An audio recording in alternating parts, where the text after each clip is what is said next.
barnaamijkaasina waxaynu ku soo qaadanaynaa xogta dagaalka ee usbuucyadii dambe iyo wixii kala gaadhay carab iyo Israa'iil. markii shucuubta carabtu ay maqleen guusha ciidamada Masaaridu ay gaadheen waxaa kacday xamaasad xoog badan oo shacabka dalalka Carbeed ay taageero ugu muujinayaan Masaarida. فعلا الشعب المغربي تحمس كثيرا. shacabka Morocco xamaasad aad u xoog badan ayay u hayeen dagaalka, taasina waxaa caddayn u ah oo lala dhiig shubisa ayaa waxa uu ka socday magaalooyinka waaweyn ee Morocco. dabcan wuxuu ahaa ololo weyn ayaa uu yidhi Saki Mubaarak. حملة قوية جدا. الرئيس الراحل هواري بومدين تبنى madaxweynihii Algeria xilligaasi Haru Boumediene ayaa ka dalbaday midowgii Sofiyeedka saanad military oo malaayiin dollar ku kacaysa oo ugu talagalay in la siiyo Masar iyo Suuriya saanad military oo u dhiganta 100 milyan oo dollar si markaas ay ugu daboolaan baahida hubka, rasaasta, qalabka gaadiidka iyo waxyaabaha kale ee ay u baahan yihiin.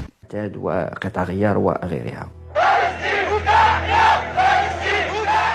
bishii Oktoobar 1973 caalamka carabtu waxay muujiyeen midnimo ku aadan dagaalka Israa'iil, balse xalqadan waxaynu ku ogaan doonaa ismaandhaaf soo kala dhaxgalay hogaamiyaasha Masar iyo Suuriya, Xaafid al-Asad iyo Anwar al-Saadaat oo khilaafu soo kala dhaxgalay.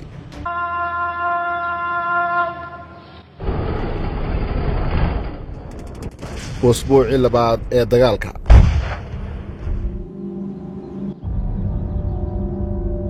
buuraleyda Suuriya ee Golan High.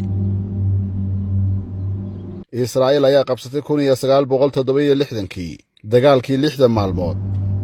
halkaas oo ay weli haysato. waa meel jooggeedu sarreeyo oo qurux badan, dhinaca kalena waa dhufaysyo dhiig badan uu ku daatay dagaalkii Oktoobar 1973.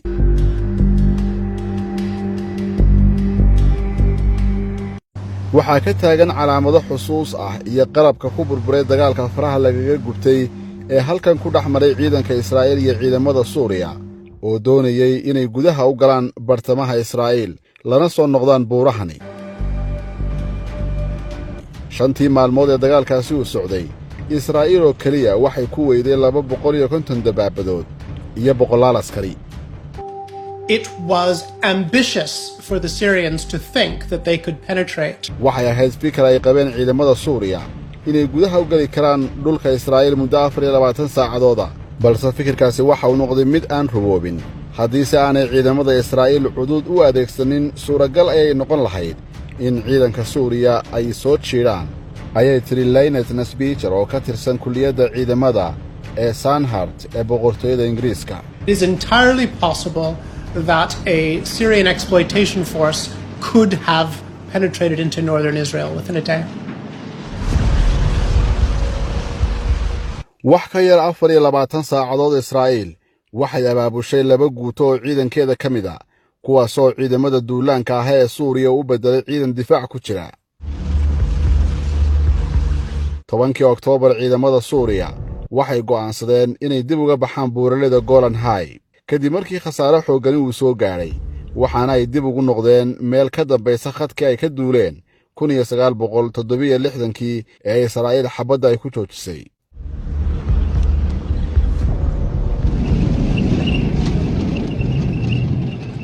Israa'iil markaasi waxaa hor yimid 2 qodob midkood inay qaadato, inay dagaalka sii wado iyo inay halkaasi ku joogsato. go'aanka ka soo baxay Tel Aviv waxa uu noqday Israa'iil inay sii wadayso dagaalka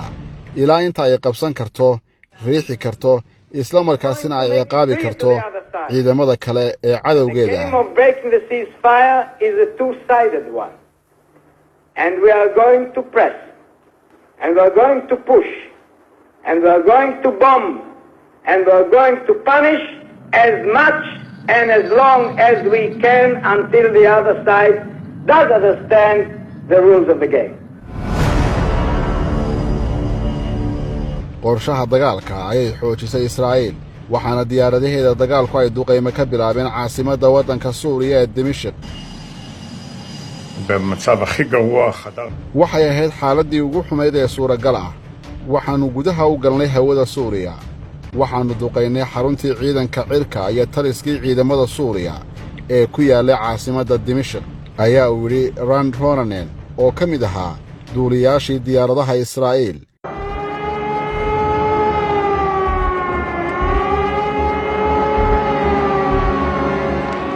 waxay ahaayeen weeraradii ugu degdega badnaa ee israa'iil hal mar ay la beegsato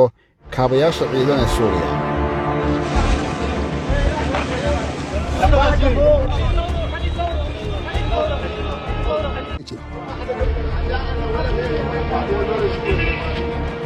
iyadoo duqaynta cirka ay si xoog la ugu socoto suuriya ayaa israa'iil waxa ay haddana bilowday duulaan ciidan oo dhulka ah oo ku wajahan suuriya laba qaybood oo ka tirsan ciidanka dhulka israa'iil ayaa ka soo gudbay khadka xuduudda xabad joojinta ee ka hooseeyey buuraha golan hay waxayna 60 kilomitir dhinaca bari u soo raaceen jidka taga magaalada dimashik waxay soo socdaanba 11 oktoobar maalin cad ayay foodda waxay istareen ciidamada israa'iil ee duulaanka ahaa iyo kuwa suuriya ee difaaca ku jiray inkastoo ay difaac adag la kulmeen haddana milatariga israa'iil waa ay ka gudbeen waxaana ay qabsadeen deegaanno hor leh oo ku yaalla gudaha suuriya بدأ الانحسار عندما قام الإسرائيليون بهجوم مضاد. jabka ciidanka suuriya waxa uu bilaabmay markii israa'iil ay soo qaaday weerar adag qaybtii koowaad ee ciidanka ayaa jabka bilowday iyagoo haystay 250 dabaabadood taasi ayaana sababtay in ciidanka israa'iil ay sii socdaan oo ay dhul hor la qabsadaan waan xusuustaa maalintaasi madaxweyne xaafid al-asad waxa uu soo saaray amar uu ku beddelayo taliyihii aaggaasi isagoo mid kala magacaabay وتعيين قائد آخر محله. waxaa soo ifbaxday sheekooyin ku saabsan in madaxweynaha suuriya xaafid al-asad uu ciqaab ku bilaabay saraakiisha ciidanka ee uu ka dareemo cabsi furimaha dagaalka ah أنا أذكر أنه حصل نعم ذلك. haa waan xusuustaa ugu yaraan hal askari ayaa la xidhay kuwo kalena waa la dilay waxaa kaloo aan xusuustaa mid ka mid a saraakiishiisii sare ayaa uu u yeedhay madaxweyne xaafid al-asad waxaana uu ku bilaabay xisaab adag waxaa dhacday in sarkaalkii uu isku toogtay madaxweynaha hortiisa oo uu isdilay ayaa uu yidhi hishaam jabiir مسدسه أمام الرئيس. tallaabada adag ee xaafid al-asad uu kula kacay saraakiisha ciidankiisa ayaa la rumaysan yahay inay ka dhalatay cadho uu ka qaaday ciidanka masaarida ee ka soo ruqaansan waayey goobihii ay dagaalka ka bilaabeen oo ahayd nawaaxiga bari ee suweys kanaal waxaana ay dib u riixeen ciidamada israa'iil balse tallaabo kale may qaadin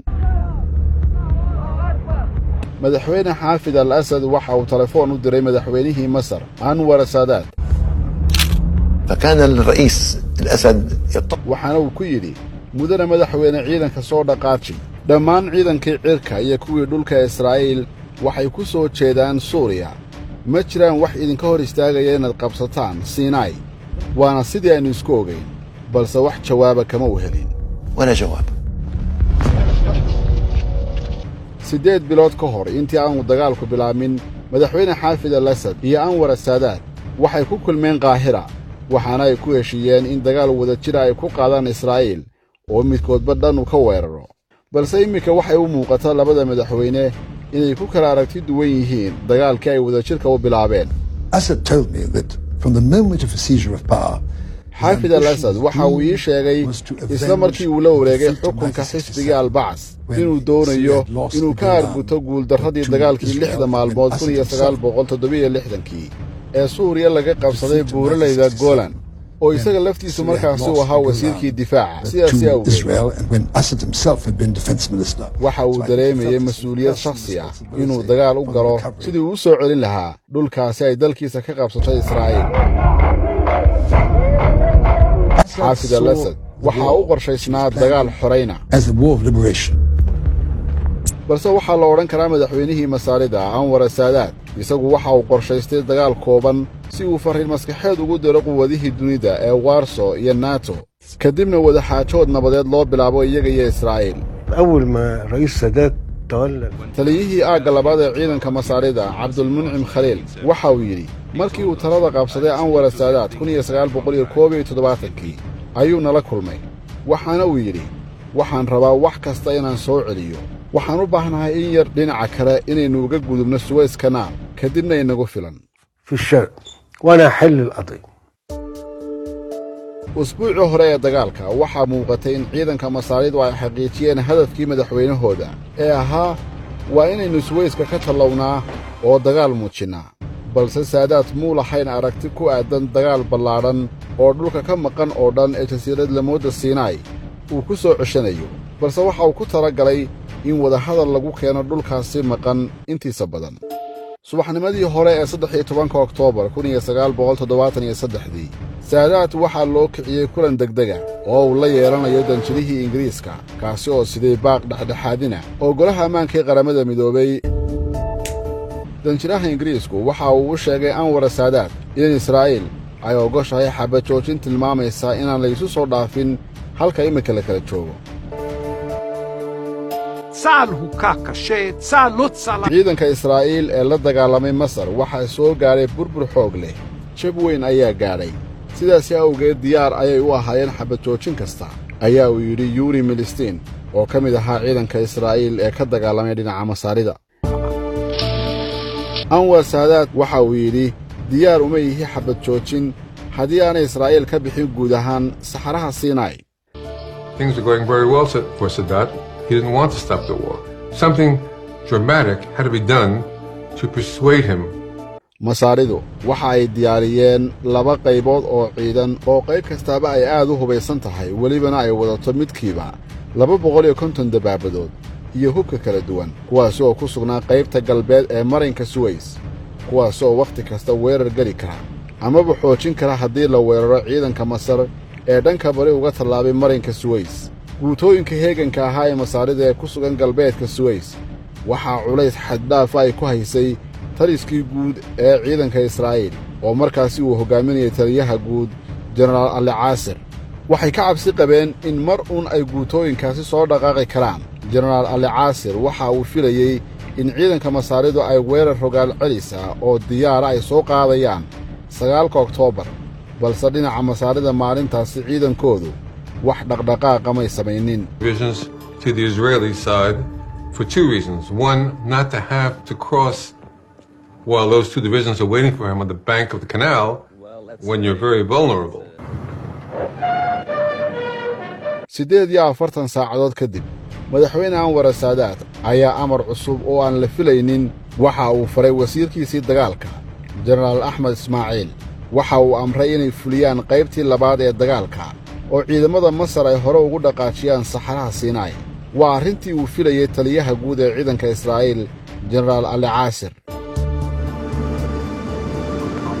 يوم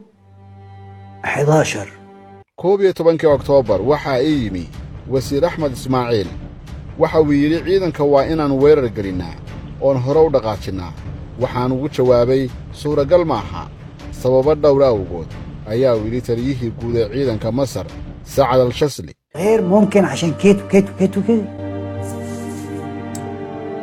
قال يوم 12 maalintii labaadna wuu ii yimi isagoo leh waa inaan weerar qaadnaa si aan Suuriya uga dajino culayska dagaalka waxaan ku yiri suuragal ma aha inaan culayska ka dajino Suuriya waayo diyaaradaha cadowgu way awoodaan inay duqeeyaan furimaheena oo dhan ويستطيع أن يثبت أي جبهة ويوم mar saddexaad ayuu ii yimi isla maalintaas waxaana uu yidhi waa go'aan siyaasi ah waana in la hirgeliyaa سياسي وواجب التنفيذ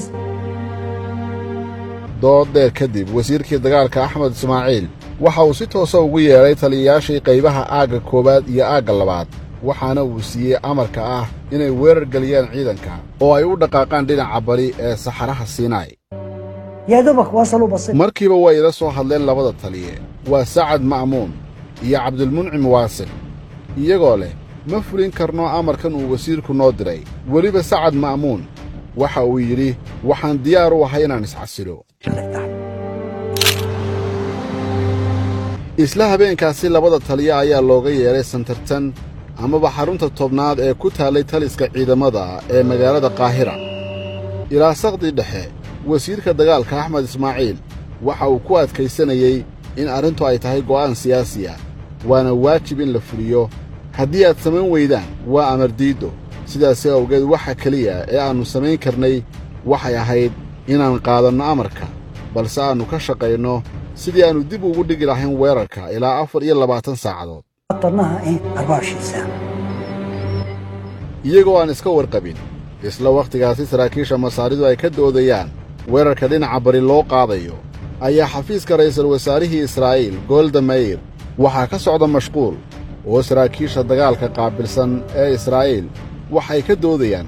inay ka gudbaan kanaal Suez oo ay dhabarjabin sameeyaan madaxii sirdoonka Israa'iil ee Mossad SV Samir ayaa shirka ka qayb galay kulankan ayaa lagu qabtay Tel Aviv waxaana loo yeeray wasiirro iyo saraakiishii militariga intii kulanku uu socdayna qof ayaa soo galay kulanka isagoo hadal hoose dhagta u saaray taliyaha sirdoonka SV Samir dibadda ayaana u wada baxeen labaduba Someone entered and whispered into Samir's ear and he excused himself and went out. Mr. Samir taliyaha Mossad waxa uu shirka ku soo laabtay isagoo hayo xog uu ka helay basaas jooga bartamaha Qaahira isla markaasina sheegaya in maalinta bariya ciidamada Masar ay weerar bilaabayaan isla markaasina wixii ciidan difaaca dambe ku harsanaa oo dhan ay ka gudbinayaan kanaalka Suez maalintii xigtay 13 Oktoobar Israa'iil waxay heshay xaqiijinta warkaasi SO-71 Blackbird oo ah diyaarad nooca waxbasaaso oo Mareykanku uu leeyahay ayaa sawirtay galbeedka marinka Suez in ciidankii joogay oo dhan ay ka guureen ciidanka masaaridu xilligaasi waxay galeen khaladkii ugu weynaa ee dagaalka Israa'iiliyuuntuna waxay go'aansadeen inaanay wax duqayna u geysanin ciidanka masaaridu inta ay gudbayaan sababtoo ah waxa ay doonayaan in dhinaca kale ay u weydaartaan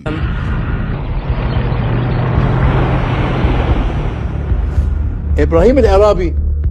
Ibraahim al-Arabi oo ah taliyihii qaybta 12aad ayaa igu yidhi waxaan u qaadan waayey in diyaaradaha dagaalka ee Israa'iil aanay waxba noo geysan markii aanu dabaabadaha iyo ciidanka ka tallaabinaynay kanaal Suez waxba ma dhicin xitaa hal taangi waxba lama yeelin sidaasi waxaa yidhi Gamaal Xamaad oo wax ka qoray dagaalka العبور من الغرب إلى الشرق سموه العبور qorshaha ciidanka Masar waxa uu ahaa inay isgarab galaan 4 ciidan oo si siban ay ugu jihaystaan goobaha istiraatiijiga ah ee saxaraha Siinay saddex ka mid ah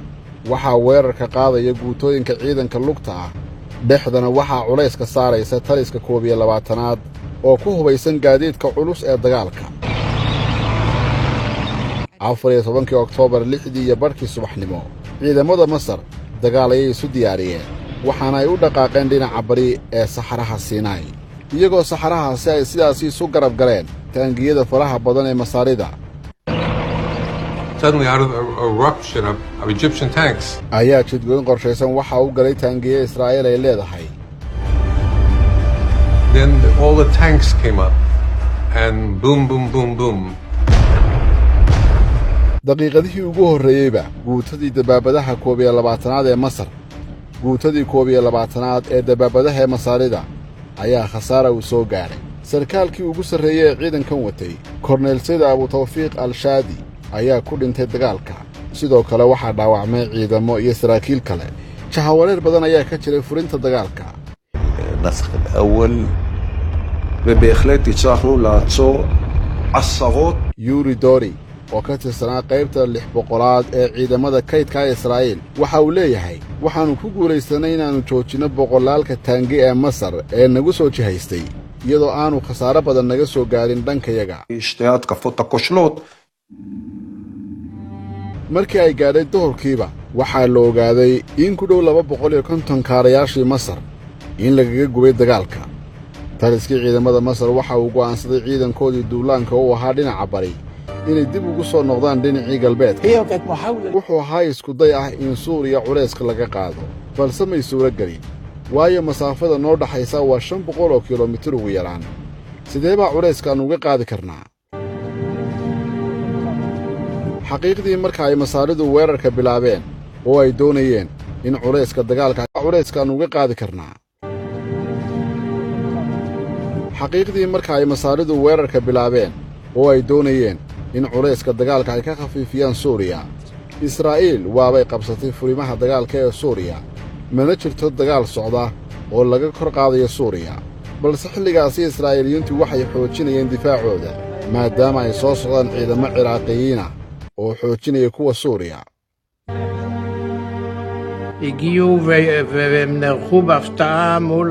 yaab ayay nagu noqotay markii aannu aragnay ciidamada ciraaq oo na soo weeraray farriin ayaannu dirnay aannu ku sheegayno in ciidamadii ciraaq ay dagaalka soo galeen oo ay ku soo jeedaan golan hay waxay isku dayeen inay nagu canaantaan annaga balse waxba kamaannu qaban karin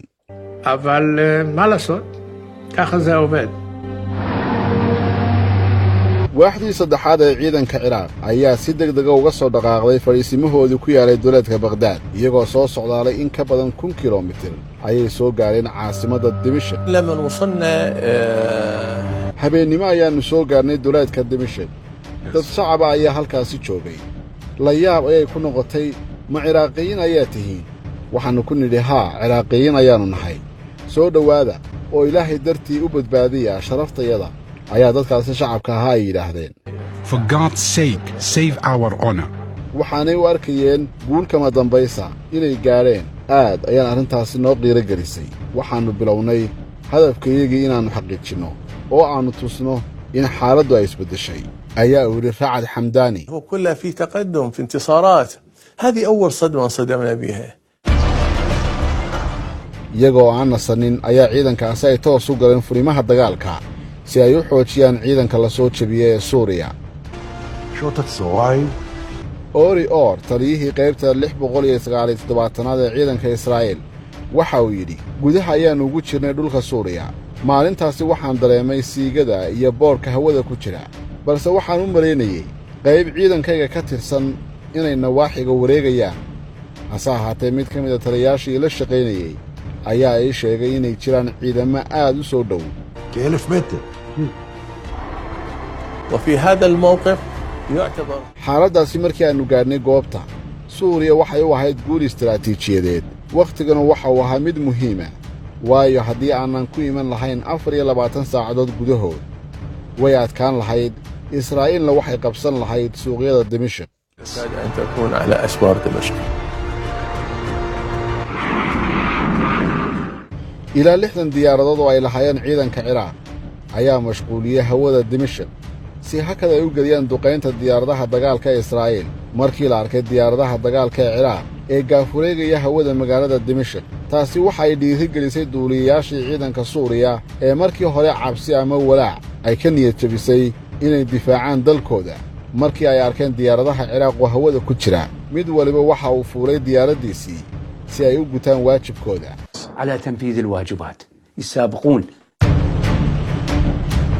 gurmadka ciidanka ciraaq ee suuriya yimi waxay sidoo kale kicisay damac ku beernaa urdun oo iyada lafteeda israa'iil ay dhul ka qabsatay dagaalkii 6 cisho 1967 هذه الحقيقة أحرجتنا كثيرا waxaana ciidanka urdun ay muujiyeen inay la jiraan ciidamada suuriya cutubyo ciidanka joordan ka mid ah ayaana gudaha u galay suuriya si ay ula saftaan ciidamada ciraaq iyo kuwa suuriya sida uu sheegay boqor xuseenkii dalkaasi In the face of the present developments, the Jordanian forces entered Syria and have been heavily engaged in action throughout yesterday. balse ciraaq iyo joordan may ahayn kuwii ugu horreeyey ee u gurmada suuriya 5 bilood ka hor intii aanu dagaalku bilaamin ayaa boqor xasankii labaad ee morocco waxa uu diray guuto ka mid a ciidanka morocco kuwaasoo loogu magacdaray tajriida oo ay macnaheedu tahay caawimo marookaanka waxaa la siiyey inay ilaaliyaan dhinaca bari ee buurta jabal sheekh فالمغاربة أعطوا الشرقية لمرصد جبل الشيخ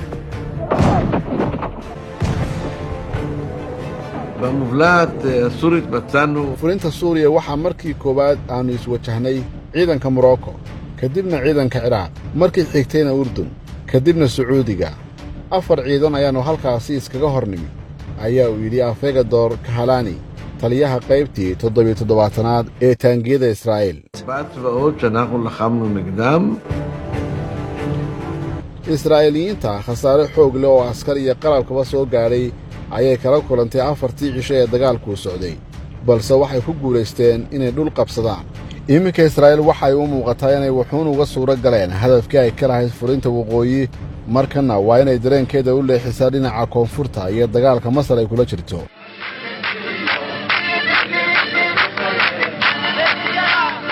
Israa'iil waxay diyaarisay qorshe dagaal oo ciidan oo dhabarjabina oo ay ugu tallaabayso galbeedka Suways si ay u weydaartaan ciidanka Masaarida ee gudaha u soo galay Siinay.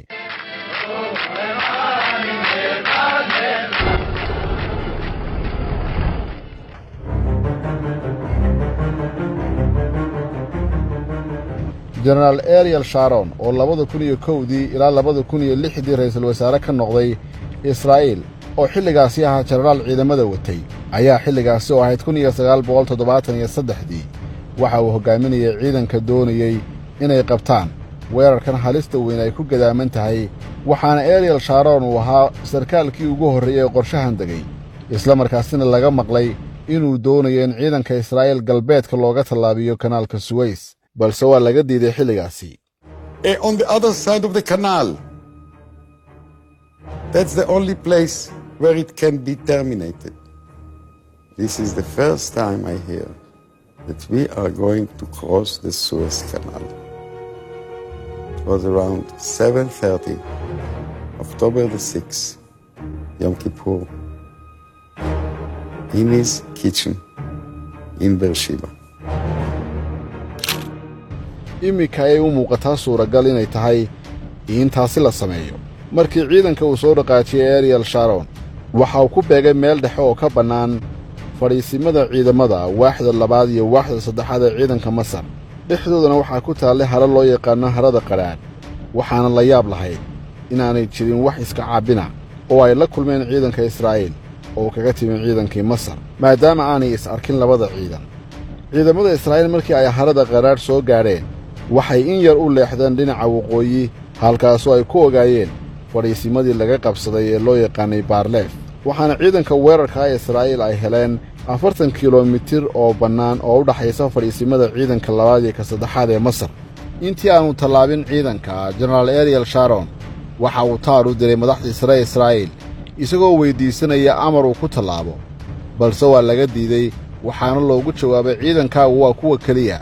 ee u kala dhaxeeya cadowga iyo magaalada caasimadda Tel Aviv. We have to arrive in their rear. They tell him, we cannot afford to do what you are suggesting because you are the only division which we got intact. You are the only one between the enemy and Tel Aviv. marka ciidanka halkaasi uu geenayay Ariel Sharon waa intii aanu soo gudbin ciidanka xoogga leh ee Masaaridu balse markii la ogaaday ciidanka Masar inay u soo gudbeen oo ay gudaha u soo galeen Siinay qorshihii cagta hoosteeda ku jiray ee uu waday Ariel Sharon ayaa boorka laga jafay waxaana loo ogolaaday inuu ciidankiisa u tallaabiyo galbeedka Suways oo wax gudaha Masar hase yeeshee aanay joogin wax ciidamo ah oo Masar ay leedahay waxaana bilaabmay inuu doonto qalabkii ciidankaasi uu ku tallaabin lahaa buundooyinka iyo qalabka kale ee ciidanka gaadiidkuba ay kaga gudbi karaan biyaha kanaalka Suways qaarkood waxaa laga soo iibiyey Yurubta bari kuwa kalena waxaa lagu farsameeyay gudaha Israa'iil. It was 200 meters long, metal bridge with metal rollers, iron rollers, but the rollers were filled with substance that floated. waxaana ka mid ahaa cagafyo loogu talagalay inay kala jeexaan ciidda ku moosan kanaal Suways.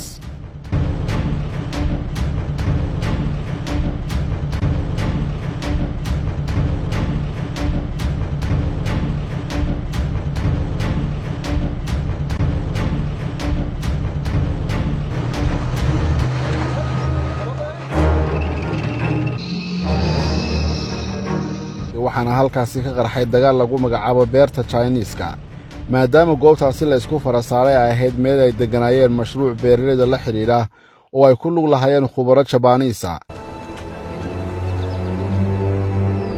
ciidamo kooban oo kuwa Masaarida ah oo aan badnayn ayaa goobtaasi ku sugnaa markii ciidanka Israa'iil ay soo galeen 15 Oktoobar ayay ciidamada taangiyada watay ee Israa'iil ay dagaal ka bilaabeen beerta Chinese-ka halkaasoo ay ku kulmeen ciidanka difaaca Masar ugu kooneeyay oo ku hubaysnaa gantaaro casri ah oo loo yaqaan liidka taangiyada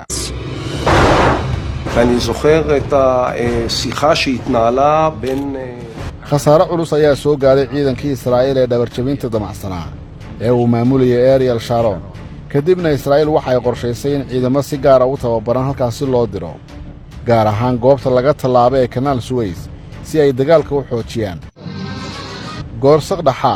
ayay soo gaareen Suezka ciidankii sida gaarka ah u tababarnaa ee Israa'iil kuwaas oo watay baabuur iyo doonyo nooca la buufiya Paratroop brigade reached the canal on half tracks and carrying with them on the half tracks rubber boats, and they crossed, uncertain of what they would find on the other side. And the first man to climb on the other bank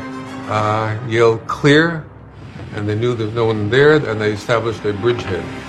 So there was now an Israeli presence on the western bank.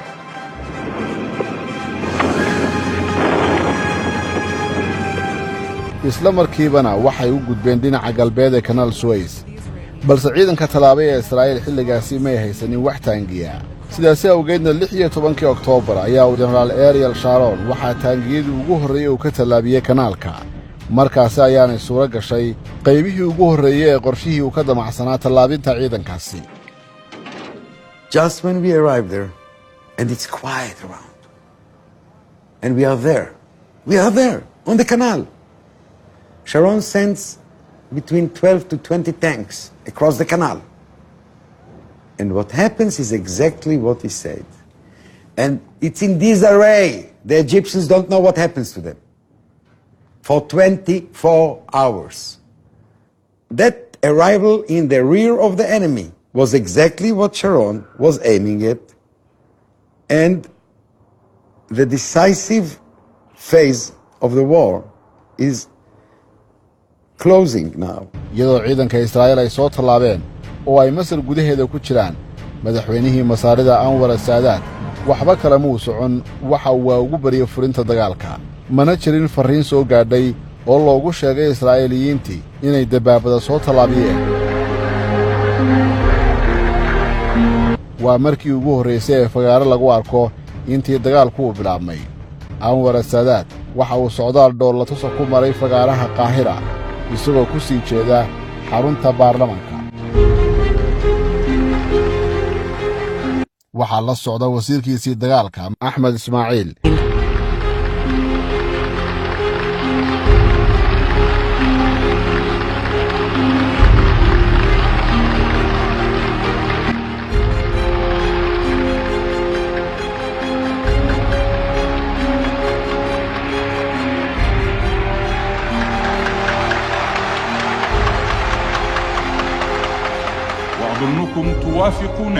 waxa uu shacabka Masaarida u sheegay inuu diiday xabad joojin ilaa inta Israa'iil ay ka baxayso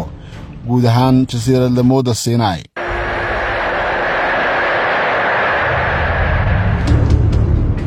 isla maalintaasi uu baarlamaanka ka hadlayay Anwar Saadaat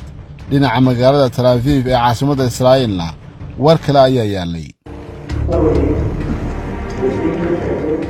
4:15 this afternoon, the Israeli population were told for the first time that their troops were on the west bank of the Suez Canal. Ra'iisul Wasaare Golda Meir waxay ugu bushaaraysay xubnaha baarlamaanka iyo dadweynaha Israa'iil in ciidanka Israa'iil ay tallaabeen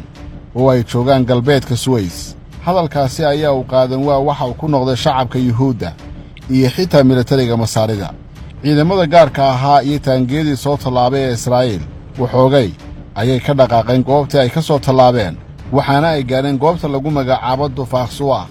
saraakiisha Masaaridu waxay ku jihawareereen wararka kala duwan ee laga soo gudbinayo ciidanka Israa'iil ee soo tallaabay waxaana markaas ay bilaabeen inay qiimeyn ku sameeyaan baaxadda ciidanka soo tallaabay كان في مشكلة في الاستطلاع Cabdulmuncim Khaliil oo ka tirsan waaxda ciidanka Masar waxa uu leeyahay dhibaato ayaa naga haysatay dhinaca sahanka dhammaan cutubiyadii sahanka qaabilsanaa waxay joogeen dhinaca bari ee Kanaal Suez mana jirin cid ku siin karta xog ku saabsan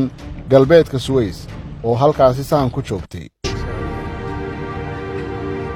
shabka labaad ee ciidanka Masar soo gaaray waxa uu ahaa in ciidanka Israa'iil ay soo tallaabisay ee gudaha Masar ku jira inay burburiyeen nidaamkii difaaca cirka ee gantaalaha saamka loo yaqaanay kuwaas oo ciidanka Israa'iil ay u daba mareen khadkii labaad ee ay yaaleen. markii dagaalku uu ka bilaabmay galbeedka Suez ayay ciidamada Masar ogaadeen baaxadda ciidanka soo tallaabay ee dhabarkooda jooga. mid ka mid ah raggii waday taangiyada Israa'iil waxaa ku soo dhacay telefoon ka yimid sarkaal taliska jooga, waxaana markaasi uu ku yidhi haddii ay kaa soo horbaxaan gantaalaha maabka ku sawiran waa inaad burburisaan meel kastoo aad ku aragtaan. And Peller said, do you have a map? I said, yeah. Do you see the flowers on them? Those are SAM batteries. Please destroy them. Out. gantaalaha saamka loo yaqaano ee dhulka laga tuuro waxay ahaayeen kuwii burburiyey ee dhibaatada xooggan u geystay diyaaradaha dagaalka ee Israa'iil maalmihii hore ee dagaalka. waana waxa kaliya ee diyaaradaha dagaalka ee Israa'iil ka hor joogay inay soo weeraraan Masar, balse mar haddii dabaabadihii Israa'iil ee soo tallaabay ay cidlo ka heleen gantaalihii dhibka badnaa, tani waa dib u dhac weyn oo soo gaaray ciidanka cirka ee Masar. inkastoo ay burburiyeen gantaalihii oo ay guurano sheegteen ciidankii Israa'iil ee tallaabay, haddana howlgalkooda halis ayaa weli ku gadaaman. jenaraal Ariel Sharon waxaa loo sheegay inaanu ciidan kale u tallaabinin xagga galbeed ee kanaal Suez sababtoo ah lama heli karo dariiq loo mariyo sahayda iyo hubka amaba meel ay ka soo noqon karaan. sidaas awgeed waxaa la amray inaanu nawaaxiga ka fogaanin. Israa'iiliyiintu markan si fiican gacanta uguma hayaan dariiqa loo maro goobta laga tallaabo ee Suezka, sidaas awgeedna waxay dalbadeen ciidanka infantry-ga oo dib u riixa ciidanka lugta ah iyo dabaabadaha Masar ee aaggaasi ka dhow, gaar ahaanna meesha lagu magacaabo beerta Chinese-ka oo ah meel ay ku yaalaan dhufaysyo adag. Ibn Sahak oo ka tirsanaa ciidanka Israa'iil ee saxaraha u dirtay waxa uu leeyahay, We were walking in the sands. waxaanu arkaynay camuudda saxaraha iyo sanqadh la'aanta xilliga habeenkii. sidoo kale waxaan arkayay xabadaha iyo tacshiiradaha aanu isweydaarsanay ciidanka Masar ee tirada badan. Really heavy fire and the superiority of the Egyptians in numbers and tanks, and we were with light arms. dagaalka xilliga habeenkii oo dhan socday ee dhex maray ciidamada gaarka ahaa ee Israa'iil iyo ciidankii lugta ee Masar waxaa ka dhashay in khasaare uu soo gaaray ciidankii Masar 41 goobtaasi lagaga dilay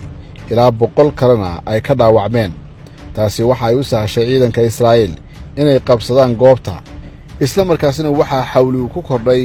howlgalkii tallaabinta ee ciidanka Israa'iil. habeenkaasi wixii dhacay, Masar waxa uu dareensiiyey baaxadda howlgalka Israa'iil uu leeyahay, waxaana ay samaysay falcelin.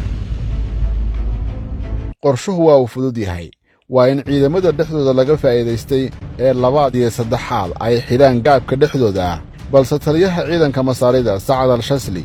waxa uu soo jeediyey dhinaca kale ee bari looga tallaabo oo kor lagaga soo wareega ciidanka Israa'iil ee gudaha galay. taasi ayaa keentay dood adag oo dhex martay wasiirkii dagaalka Axmed Ismaaciil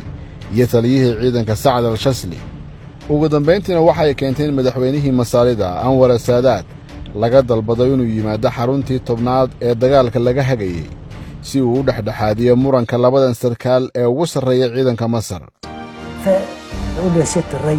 waxaan ku yidhi madaxweyne, kuma raacsanin talada jenaraal Maxamed Ismaaciil. kadibna si kulul ayuu ii soo jalleecay, isagoo qaylinaya ayaa uu yidhi, ha soo qaadin mar dambe in ciidanka goobta laga saaro. mudane madaxweyne, tani ma aha in ciidanka meesha laga saarayo, laakiin waa dhaqaajin dhoolatus ah. waxa uu yidhi looma baahna dhaqaajinta noocaasa. haddii mar dambe aad ku celiso waxaan kula tiigsan doonaa maxkamad ciidan.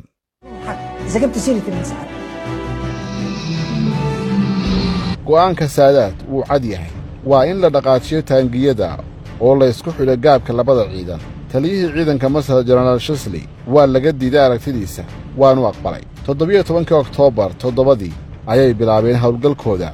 balse jab xooggan ayaa ku dhacay. חטיבה 25 למשל,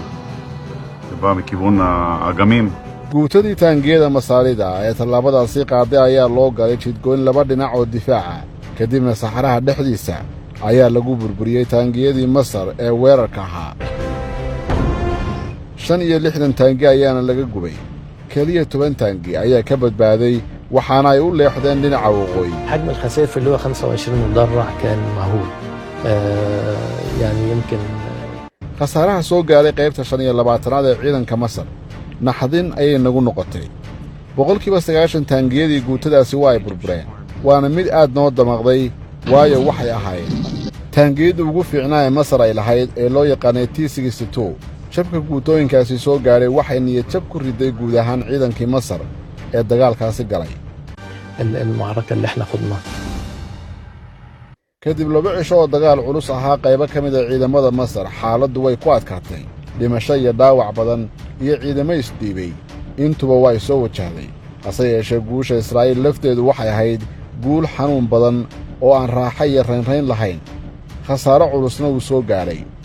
labadii cisho ee dagaalkaasi uu socdayna waxay ku weeday 400 oo askari iyo qalab militari oo badan. waxaana furintii isu beddeshay dooxada dhimashada. In one night of the crossing of the canal, we lost some 400 people. Tanks were fighting, but here they were. The tanks, both of them destroyed. Maybe most of the people in both of them dead. The valley of death next day along the canal was terrible. But we were on the other side of the canal. ciidanka Israa'iil ee uu talaabiyay General Ariel Sharon waa ay talax gabeen dagaalka culus ee ay galeen awgood waxaana ay heleen gurmad cusub waana guuto uu hogaaminayay General Adan kuwaasoo si dhaqso uga soo gudbay biriishada loo sii diyaariyay ee ka gudbeen ciidankii hore ee dulmara kanaalka Suez si markaasi ay u xoojiyaan fulinta dagaalka ee galbeedka kanaalka. maalintii xigtay oo ahayd 18 Oktoobar ciidankii fulinta soo galay ee General Adan waxay cagta mariyeen wixii haray gantaalaha difaaca cirka ee Masaarida ee aagaasi ka dhawaa. taasi oo meesha ka saartay cabsidii diyaaradaha dagaalka Israa'iil ay ka qabeen inay aagga soo maraan. يظهر الطيران بتاعهم. markiiba waxaan hawada ku aragnay diyaaradaha dagaalka Israa'iil oo aan hadda ka hor ku arki jirin balse wixii ka dambeeyay 17 Oktoobar way yimaadeen mana jirin wax joojin kara. gantaalahaygii difaaca cirku ma jiraan sidaas awgeedna diyaaraduhu si xor ah ayay hawada u marayeen. الطيران واخد حريته اصبح ملهاش وجود. gaashaandhigga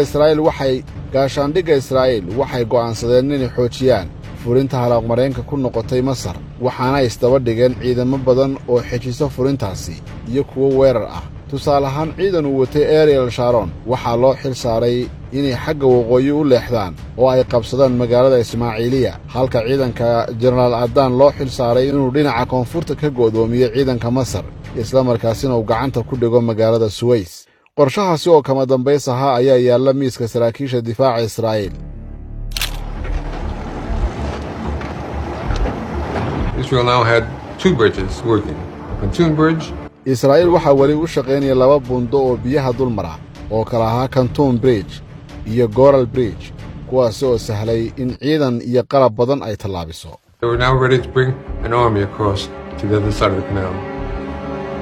xoogganaanta dagaalka socday 48 saacadood waxaa maalintii xigtayba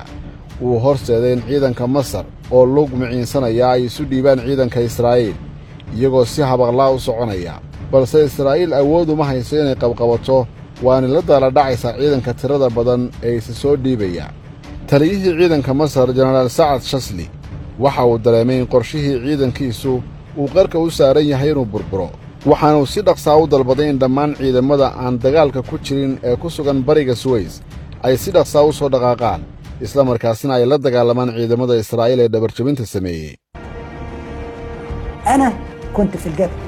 habeenkaasi waxaan joogay furinta waxaan dareemay xaaladdu sida ay halis u tahay waxaan markaasi dalbaday waa in caawa la soo celiyo dhammaan wixii ciidan aan dagaal ku jirin ee aan heli karno oo dhan. markaas waxaa jiray 4 gaas oo aan shaqo haynin isla markaasina waxaan ku tashaday inaan kuwaasi soo dhaqaajiyo isla caawaba. أسحب ال4 أرواح الليلة.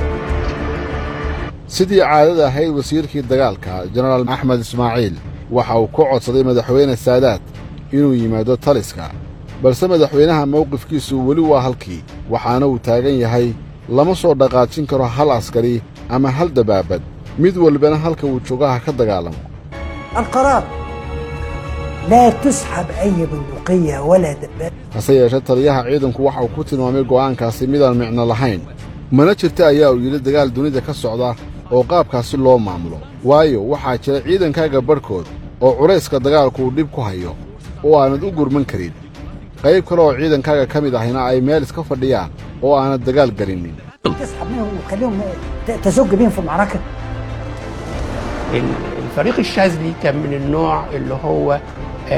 لفترة كبيرة كان jenaraal shasli waxa uu in badan hogaaminayay ciidanka sida gaarka u tababaran wuxuu ahaa nin leh xirfad ciidan oo sare balse waxaa jirtay marar uu sameeyey waxyaabo khaldan oo dhibaato horseeday. ربما في فترات معينة زي اللي حصلت فيها إنه ربما تؤدي إلى مشاكل. go'aanka Anwar Saadaat waa uu cad yahay waxaana uu rumaysan yahay haddii dib loo soo celiyo ciidankii masaarida ee u tallaabay dhinaca bari ee kanaal Suez intaasi ay wax u dhimayso niyadda ciidanka isla markaasina ay horseedi karto in furimaha dagaalku ay burburaan ciidankuna ay kala dareeraan sidaas awgeedna waxa uu go'aan ku gaadhay in ciidankaasi halkooda ay heegan kaga jiraan. وأنا سألت الحقيقة ناس كتير منهم saqdi dhexe oo habeenimo ayaa uu Saadaat waxa uu ka baxay xarunta santarsan ee qorshaha dagaalka ay ka wadeen waxaana uu ku laabtay qasrigiisa isla markiibana waxa uu u yeedhay danjirihii midowga Soofiyeedka isagoo u sheegay in Masar ay diyaar u tahay xabad joojin balse taasi cakiskeeda Israa'iil markaasi ma doonayso inay dhaqan geliso xabad joojin. We can say that Israel had a greater interest in the ceasefire not sababtuna waxa ay tahay guul ayaa halkaasi uga bidhaamaysa waxaana ay doonaysay inay dhul qabsato. usbuucii saddexaad ee dagaalka ayaa bilaabmay quwadihii dunida ee Warsaw iyo NATO ayaa soo farageliyay dagaalka labada dhinac waxaana caalamku uu qarka u saarnaa markaasi in la isku weeraro hubka wax gumaada ee nuclearka. barnaamijka muraha caalamkuna waa naga intaas waa inoo isbuuca dambe iyo qaybta saddexaad uguna dambaysa taxanahani oo aynu ku ogaan doonno halka guusha iyo guuldarrada dagaalku ay saldhigatay.